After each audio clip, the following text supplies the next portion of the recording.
And we're live. Hi guys, I'm Mike. This is F1 Fanatics, and welcome to another F1 Fanatics live stream. Thank you, Liam, for being in chat. I'm guessing you're the one person here, as you're the one in chat as well. So can't wait for this weekend, or can't wait for the video later. That'll be one of the two. Thanks for joining and supporting as always. So this one will be just a casual chat, kind of rounding up what we've seen from free practice today and discussing what we can expect from the weekend action as well. And also when there's a bit more of you here, I'll also talk about kind of a channel update and how things are going to be going forward on the channel as well. So it should be a good, interesting chat. As always, at the start of a live stream, I'm just going to tweet out the fact that we are live, and then we'll kind of get wrapped up into things. Hi, Hayley. Thanks for going in to the chat. She's just sitting there in the room. But yes, right. Okay. Make sure I get the tweet out. Bum, bum, bum, bum, bum. As always, I'm being startless. There we go. Share. Link.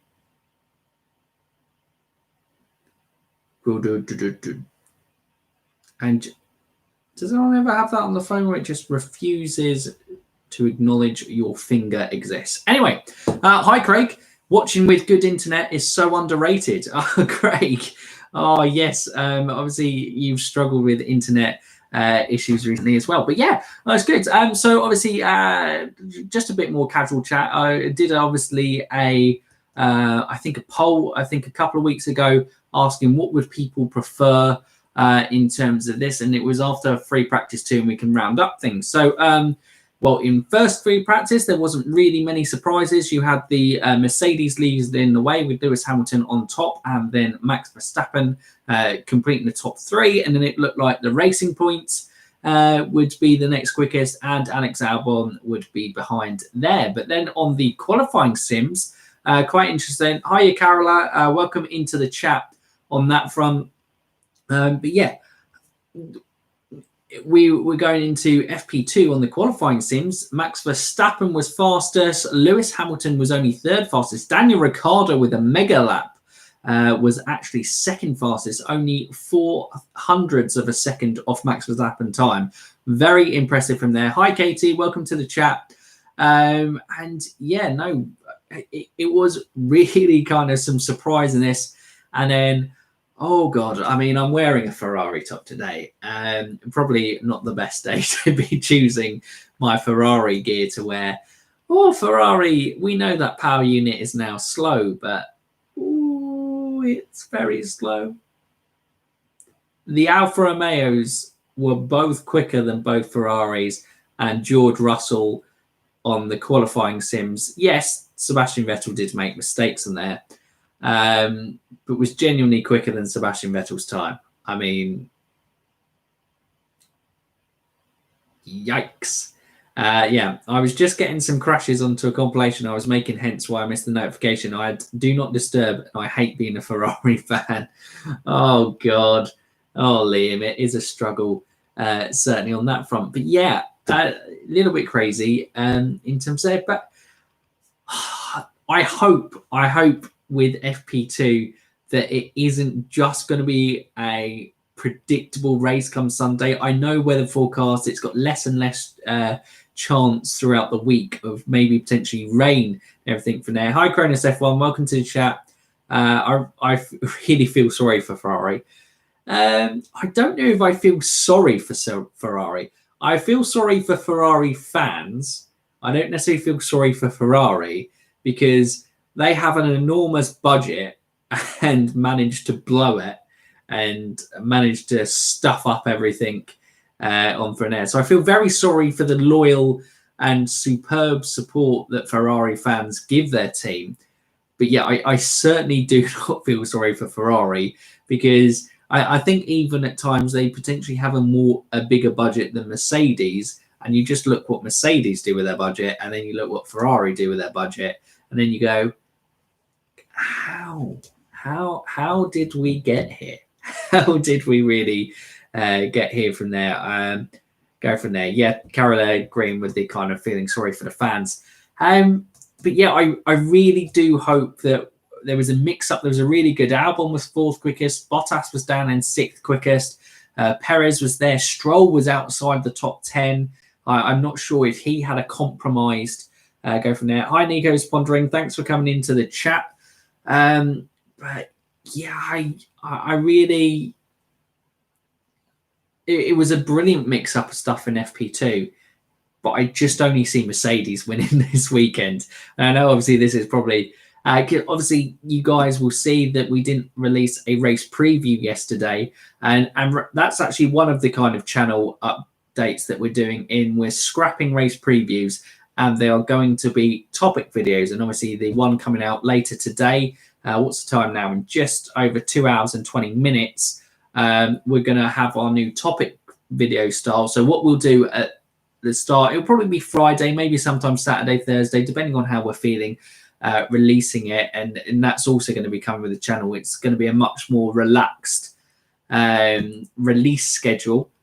And it won't be quite as intense as, obviously, I think there were 56 days in a row that we released videos up until last Monday, which is a little bit mental and unsustainable on that front. But yeah, so what we're going to be happening on those is these topic videos. And yeah, obviously just coming out shortly, we'll be looking back a year on, obviously, from that tragic accident out on Hubert. It's going to make this weekend very difficult for a lot of F1 fans, a lot of feeder series fans as well, because yeah, it's horrible that someone's lost their life to this sport. But we also, look at the safety, how things have improved safety wise, and talking about a safety discussion a little bit in general on F1, and also looking at one Manuel Correa, because it often gets forgotten, I think, that there was a second man involved in that incident, and he's ahead of recovery. He's back walking now, so we take a little bit look at that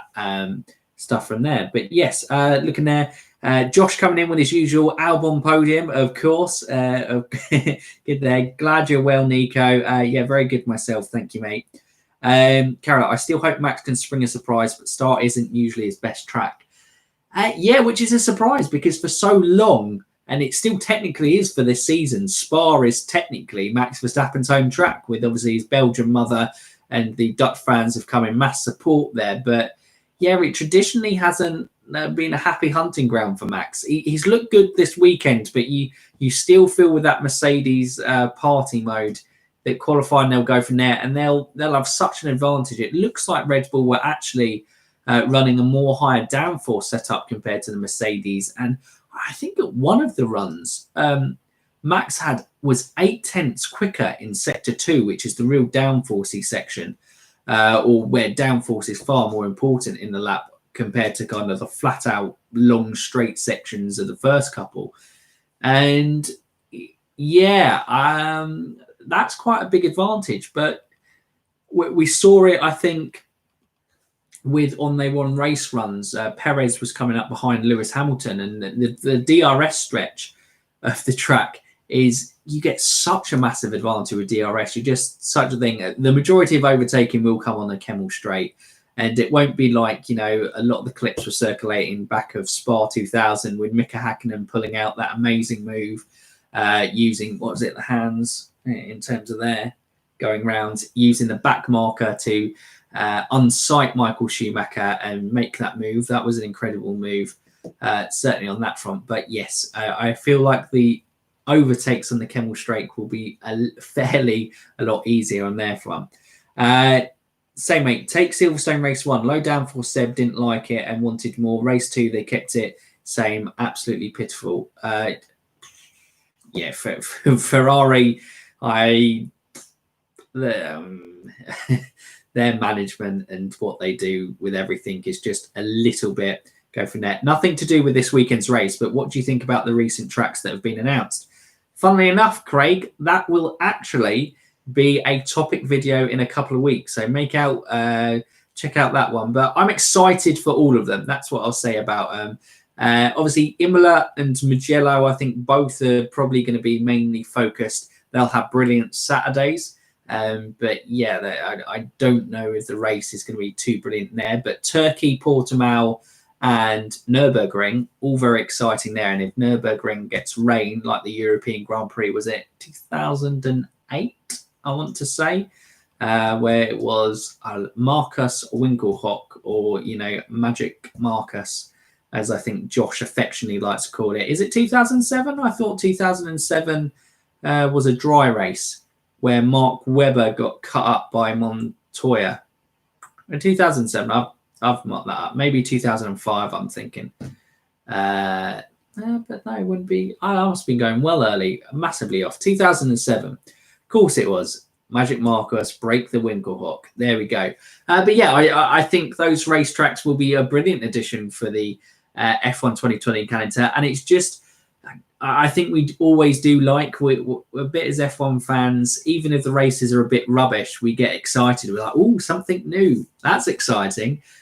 So having returning tracks and tracks like Portimao and Mugello, which have never hosted an F1 Grand Prix before, it is certainly going to be very fascinating. It's 87 laps, I think. The oval will be shocking because all the overtakes will be boring with DRS.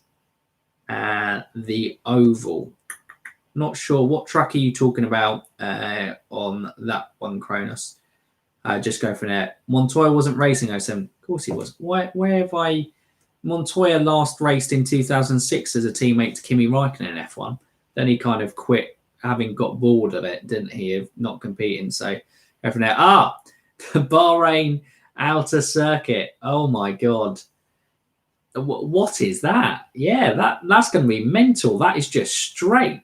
I mean, Bahrain is a brilliant track. That is one track like Silverstone that you don't necessarily mind back-to-back races on the same circuit. Like Austria, I don't know. I suppose they're trying to add something different, and they weren't going to go different tyres like they did Silverstone. So they wanted to go different in terms of a different circuit layout. Go from there. You have to compliment the FIA with getting quite a complete calendar and really good tracks. Yeah, absolutely. I think the FIA have done a brilliant job considering everything that's gone on. Go from there. Hi, Fergus.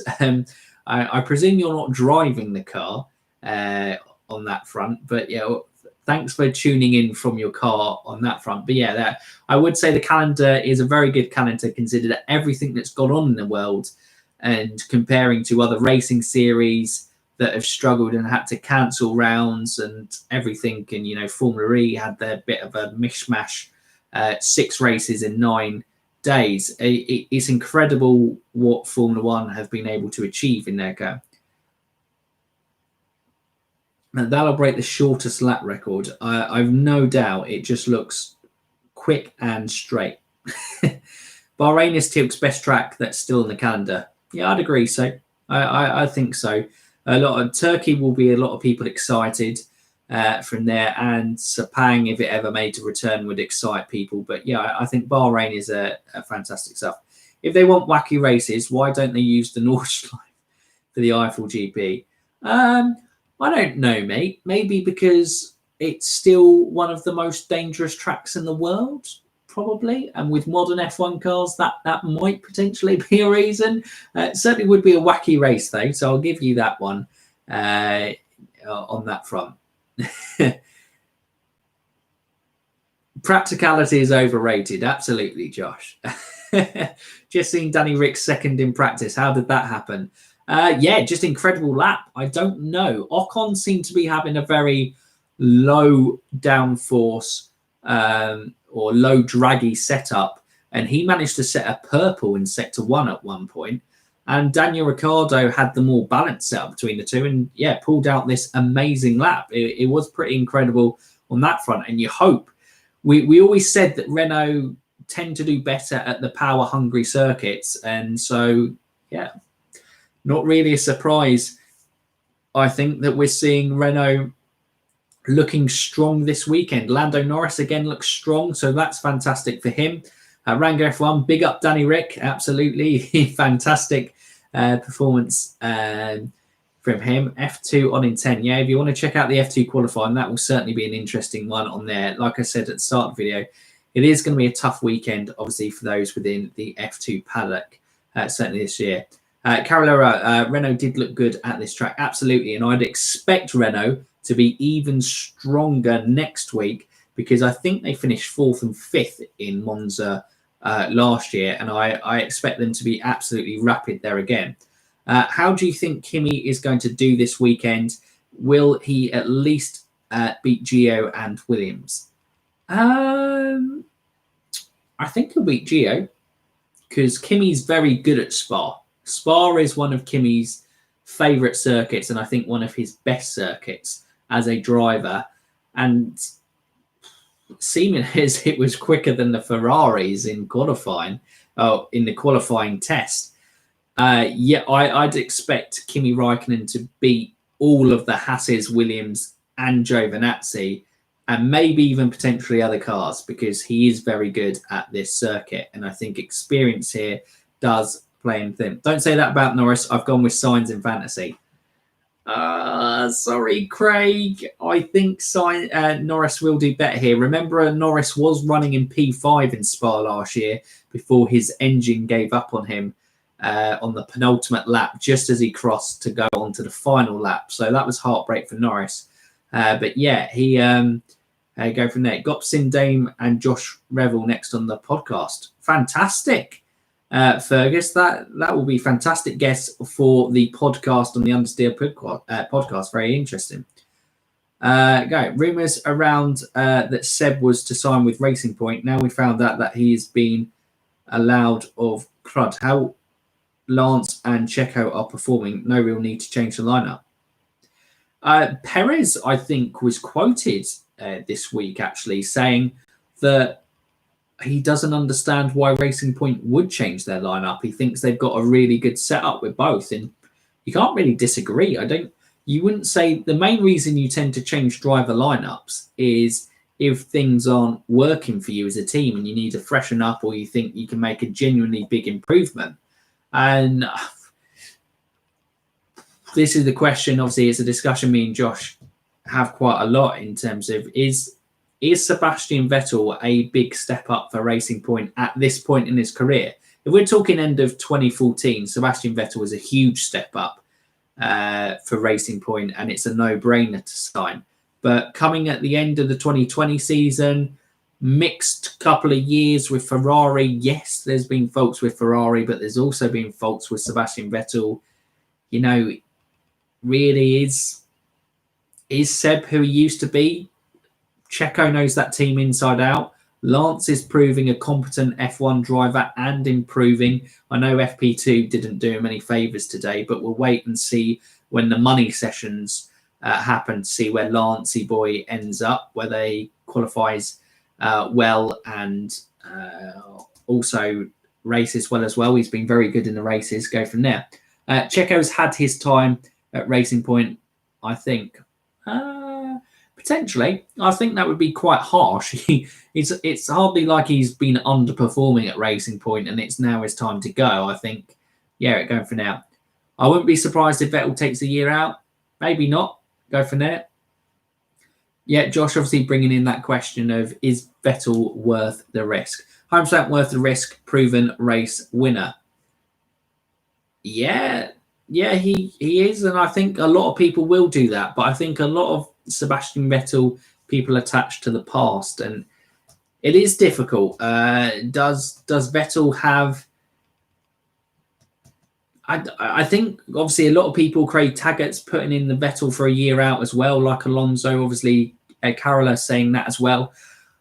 Maybe a year out would be best for Seb because he's having a very, as much as he will say it and Ferrari is saying things are fine between us. We're in a great place. We're just doing our job. No, absolutely. Absolutely not on that front. Cannot believe that. I see an interesting discussion going. Is Seb the most underrated champion? Absolutely no chance, because someone did a poll the other day of who's better, Sebastian Vettel or Alain Prost. And Sebastian Vettel won that poll. So let's be honest here. As good as Sebastian Vettel was in his prime years at Red Bull, he is nowhere near Alain Prost, in my view.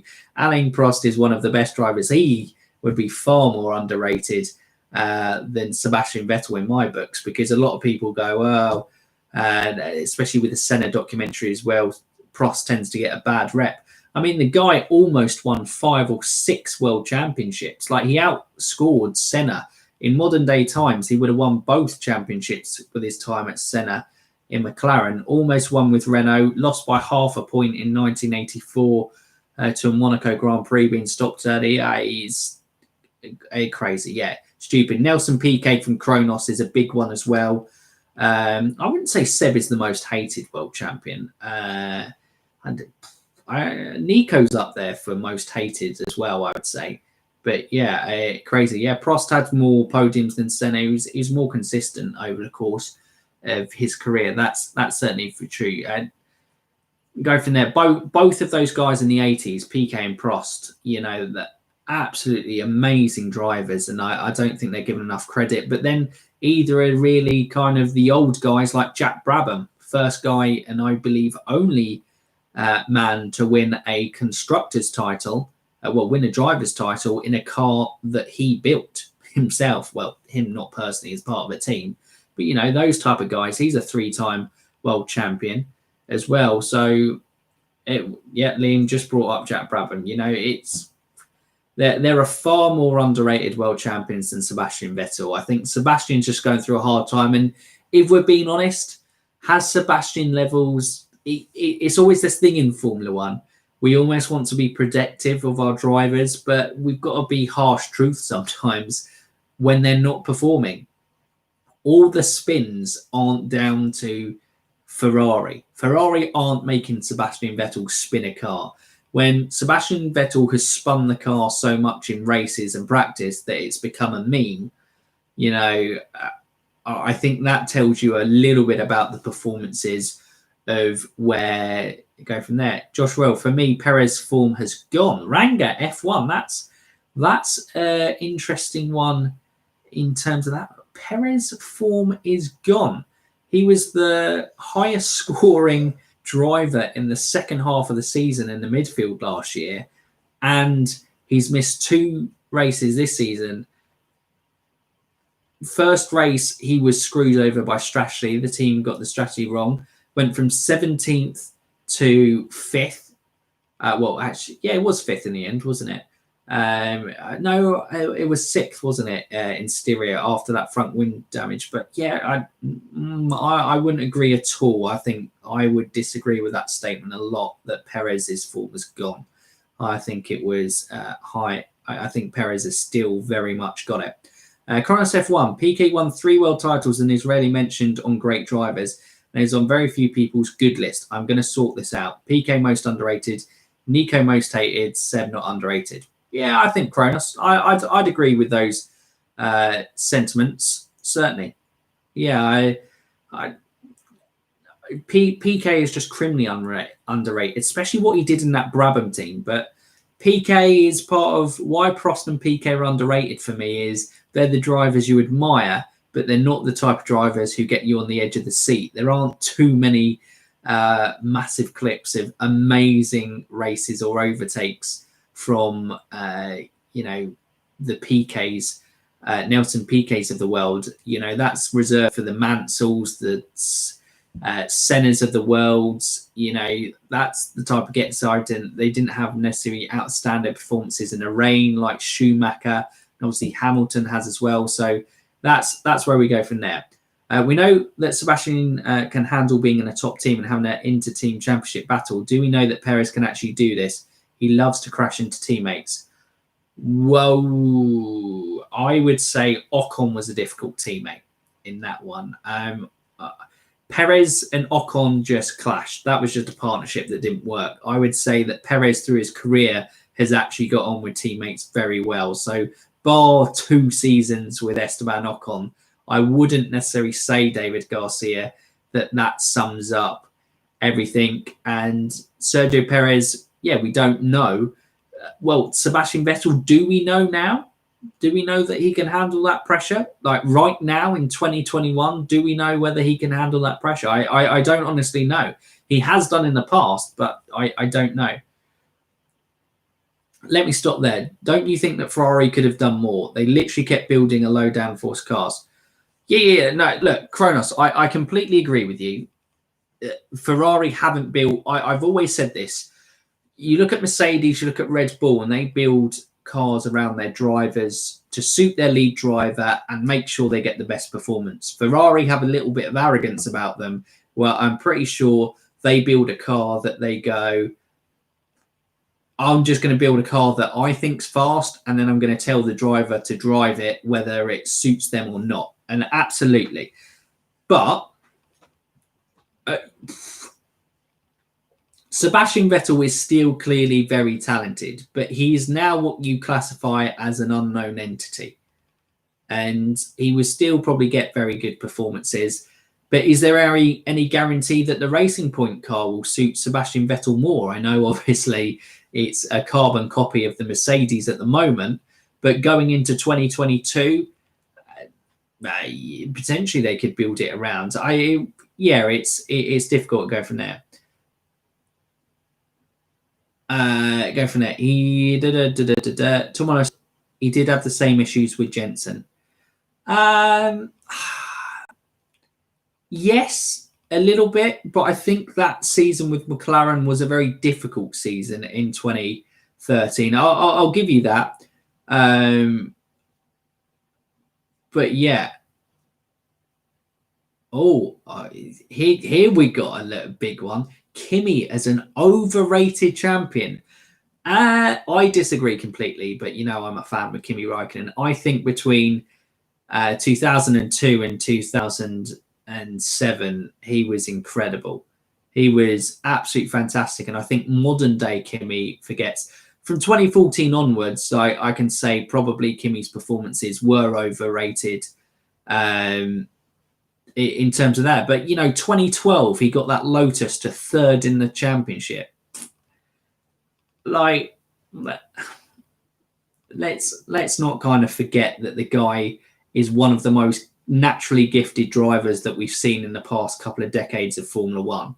And, if you're watching his onboards and you're watching him in the races, the stuff he does on track, Kimi is still immensely talented. From there, I don't think he's overrated whatsoever on that front. Go from there.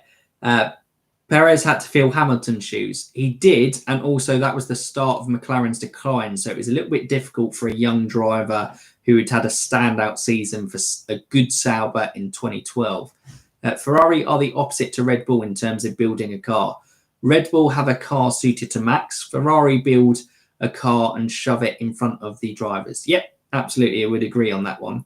I think Kimi is brilliant, but I don't think he got everything out of his career. I'd absolutely agree with that. I think I would say Kimi is a massively underachiever in his career.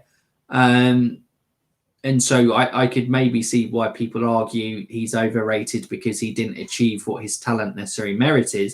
But I would also go back and say that those McLarens between that time that he was with McLaren were so unreliable. Like 2005, that car was lightning and he had so much unreliability issues. He should have won a world championship with McLaren. He should have done. Absolutely. Kimi in 2008-20 is mediocre, beaten by Massa in 08-09, destroyed by... I think, yeah. Look, 08-09 was an off season for Kimi, I agree. That didn't kind of go well. And, well, was he 09? 09, Massa had the accident. It was a little bit, and the 09 Ferrari was absolute rubbish. Let's be fair, because they were looking at the new regulations in 2010. So, and then 2012. How can you say 2012 and 2013 that Kimi Räikkönen is overrated? I'm not going. 2005 McLaren was. It wasn't crap. It was a brilliant car that was just unreliable. It was like, so I suppose in that front, it was awful. But yeah, that's. I don't think 2008, 2028 mediocre. I'd say from 2014 onwards, he kind of accepted that his F1 career was onwards. Go from there. Yeah, Carrera, it's going to be a tough one. They're going there. I reckon if Hamilton, Alonso, Vettel in those Lotus cars in 12-13, it would have won more races, in my opinion. Interesting. But that's as they're part of the wonderful ifs, buts, and maybes. Kimi Raikkonen had come back off not being in the sport for 2 years and came straight back into putting it third in the championship in a car that had been nowhere near there. And although that Lotus was good in 2012, let's be fair, the McLaren was the best car that season, but again, with poor reliability and issues, something on that front. Ferrari was a mixed bag with Fernando Alonso. It was good in some places, poor in there, and Red Bull, and he managed to outscore there. So I think as there, you're being very harsh on Kimi Raikkonen in terms of that front. But everyone's entitled to their opinions. And obviously it's good because, it creates a good discussion, certainly on that front. But guys, probably with quite a lot of you in chat, it's a good time to get. So obviously we're going to do some changes to the channel. I'll come back to the chat in a second on that front. So basically what's going to happen on the channel is we're going to be we're getting rid of the live streams at the weekend just because mainly on a work front with things starting to come out of COVID phase. A lot of my work commitments are weekend based, so I won't be able to commit to the live streams there. I'll try and see if I can get a live stream once over the course of a weekend at some point. I'm going from there, but it won't be the 3 live streams that we usually have in terms of Friday, Saturday, Sunday as well. In terms of the content in the week, fairly pretty similar. We keep the driver ratings, race review podcast, and fantasy. We're getting rid of the race review podcasts, and we're replacing it with these topic videos as well. So not too many changes, but also if a video isn't ready or it's rushed, there might not be a chance for the video for that weekend. So it may be semi less regular than what it usually is, but it will still be pretty regular content, certainly on that front. But I hope you guys obviously understand on that one. But yeah, no, it's always good, and we'll try and keep obviously these live streams because they are good fun, but they won't be as regular in terms of what we're going on this front. So it was good to kind of go from there. But thank you for understanding on that front. I reckon if Hamilton imagine Lotus back in F1, what a sight. It would be great to see them. Lewis Hamilton has won in every season in which he's competed. Even in 2013 with that Mercedes, Lewis would outshine Kimi back in 2012. Yeah, but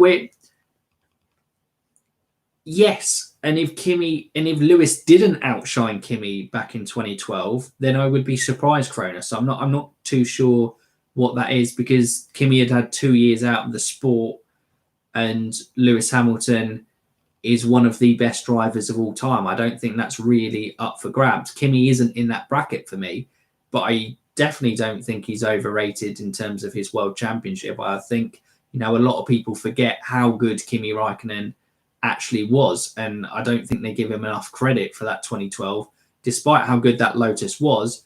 I know obviously a lot of people thought that he was maybe not as aggressive in overtaking as what should be, but the guy was feeling his way back into the sport. Still, I think finishing third in the Constructors' Championship, I don't think we should downplay that achievement too much in that front. It goes in there.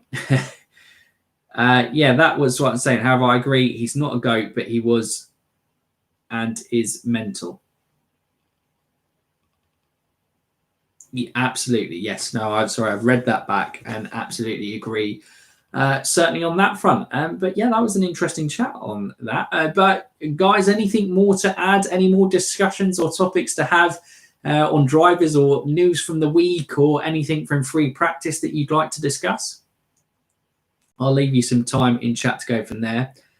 But yeah, in terms of driving, Kimi is just brilliant. I think his motivation and the complete package of a Formula One driver, and go from there. Albon podium. Well, okay, Josh, let's seriously consider it this weekend. If Albon matches that pace that he had in FP2, and takes it into a decent qualifying position and at least qualifies in P4 for the race on Sunday, there's potential that Albon could get a podium if something goes wrong with the Mercedes. An Albon podium on merit in terms of beating one of the Mercedes or Max Verstappen on merit just ain't going to happen in there. So Lancelot is more likely. Absolutely. Just came back from having... right, thank you for telling that. Ask that, Liam. Brilliant. Yeah. Not a chance. Not happening until Bahrain. Wow, Bahrain. Jeez, going from there. Albon podium unlikely. I think massive unlikely in terms of that. My predictions for the F1 Debate Show Predictions League has had the 2 Mercedes and Verstappen in every single one. I think that's probably just what we expect, to be honest with you. Why would you? That's if you're making a prediction league, you try to kind of narrow your margin to going right there. Why would you predict anything other than 2 Mercedes and Max Verstappen?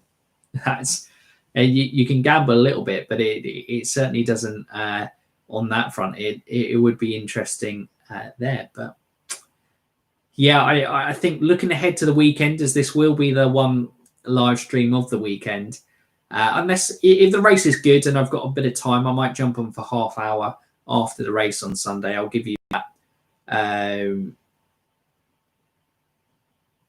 I'll give you kind of a live stream sent on that from. Sorry, I just was reading chat and so blanked mid spot. But go, oh, look at that. You guys, the F1 Debate Show, that is a brilliant prediction league, actually. I'd recommend getting involved in that one where you just literally predict the podium, the top 3 positions and the fastest lap, and you score points on there. They have it easily explained on there. Liam has given us the full Formula 2 qualifying roundup. Vips and Samaya out as well. Don't do fantasy. Fantasy is a great game, though, to be fair, in all honesty, on that front. But, guys, no problem at all. Oh, Leonardo Arujo comes in. Look, you've got it. I was maybe thinking of rounding up the live stream there, but considering you've come in and you got a good question, go from there. The weather, I believe, Saturday all dry, but Sunday they were saying a 48% chance of rain. So probably no, but maybe a little bit of rain. We don't know. Maybe unexpected to go from there. But yeah, is there, guys, it won't rain? Yeah, I'd expect it not to rain. If we get any rain, brilliant. If we do, yeah. I got a question. Why is the bus stop not a damn bus stop anymore? It was much better. I know. It was crazy. Yeah, I don't know why it is. They've just named it there. They've changed the whole last bit of that section of the track, haven't they? It's a really difficult one, actually, because you can't really get a good... It's an annoying chicane, actually. I much preferred the previous one because you could get a good running going into La Source. I don't think you can actually get as good a running into La Source anymore because you can't really follow closely through the bus stop chicane and accelerate out. You can still to an extent, but I do think the old one, if we're looking back, going back to 1990s, I think it was, that old kind of chicane, that was better, certainly on go from there. Rain in F1 race is miraculous at this point. Yeah, F1 always seems to do miracles at avoiding the rain. Wasn't it at Circuit de Catalunya an hour after the race ended that the rain started going? Hamilton, Max and Bottas. I think that's a pretty safe bet, Carola, although I probably would put Bottas ahead this weekend, as I just think the Mercedes power unit is too thin and the Kemmel Straight is going to be overpowered on the DRS zone. So yeah, go from there. Bring back old Spa, Kimi Räikkönen. Absolutely. He loves the old Spa, doesn't he? He doesn't prefer this game. I prefer the current bus stop to the one we had before 2004 because it's more of an overtaking opportunity. Is it? I would think probably in F2 and F3 I could agree with you. In F1, is it? I just think the cars, they're too long. So there isn't really any... Sorry, I'm trying to get my hands. There isn't really any space to kind of go side by side. I know it's kind of a massive acceleration into a braking point to lunge there. It's a risky one. Yeah, maybe potentially. I feel the old one set up turn one better, but this one, yeah, probably is a better overtaking point than it was previously before. So, yeah, it's a mix. There's pros and cons to every point there. New chicane is shocking for flow through. Can't get a good run, and with the camber, the cars can't switch back or get a good run into the source. Yeah, that was my feeling on it, Kronos. It really just stunts momentum, doesn't it? It's a little bit difficult. It's a bit like turn one in Monza's a little bit. When it's such an aggressive chicane, it is difficult, but it does make turn one at Monza very fun. It is a better running. Turn one's better at Monza, certainly on that. I just think, yeah, it stunts it and it's not as great from there. Yeah, I think consensus in the chat is going from there. The versions we had before 2004 were very fast, so there was zero chance of passing. The ones 05, 04 to 05 and 07 to 20 are more heavy braking zone. Yeah, I agree with you there, is there. Look, it is clearly a heavy braking zone, but it's such a tight part of the track. And with the cars, how they've developed and grown to the size that they are, I just don't think you can overtake there without just putting your car in the way and going move. And that isn't a good overtaking spot for me. Certainly going from there. I think if they had a mix, making the new chicane the first part and then having the second part of the bus stop wouldn't be good. Yeah, I think certainly they could play around with it. Yeah, that would have been that could be interesting. But there's always things that we'll look at F1 tracks and look to improve, certainly on that front. But guys, it has been a great discussion, but I think I'm going to head off the live stream on there. Although, hi to Viandra coming into the chat. And do you know why?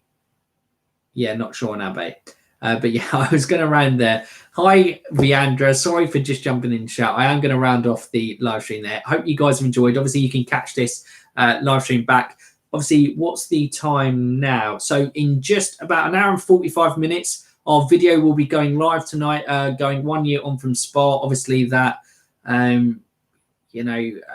tragic accident that saw Anton Hubert lose his life and career, obviously go through serious injury that he's still recovering from today. It'll go. Yeah, it's going to be a difficult weekend, and I hope obviously people can still enjoy the. I hope people can still enjoy the race. It is going to be a difficult one. Carrere's there this weekend, so it'll be a difficult weekend for him. So I hope, for them that it can be as okay a weekend as it possibly can be, and obviously thoughts to all those people who are concerned around that. The F2 feature race tomorrow will definitely be there. But anyway, guys, goodbye. Hope you enjoyed it. A quick answer to Abe. The red flag was because Alesi had hit the barriers in Q2 in F2 practice, and debris had fallen onto the track, and then they had to clear it up on that front. But anyway, thank you guys for coming. Much appreciated. If you've liked the stream, don't forget, give it a thumbs up. It does help us out. Do really appreciate that. And if you haven't already, you are new, make sure that you kind of subscribe to the channel. Do appreciate all you guys supporting. And thank you always for having some great discussions, chat. Really good chats in here. And like I said, they're not going to be regular. They're not going to be every day over the weekend, but I'll try at least to get one live stream every weekend, whether that be a Friday, Saturday, or Sunday in the coming weeks. That's for sure. But guys, that's it from me today. So for now, UF1 fans, keep racing.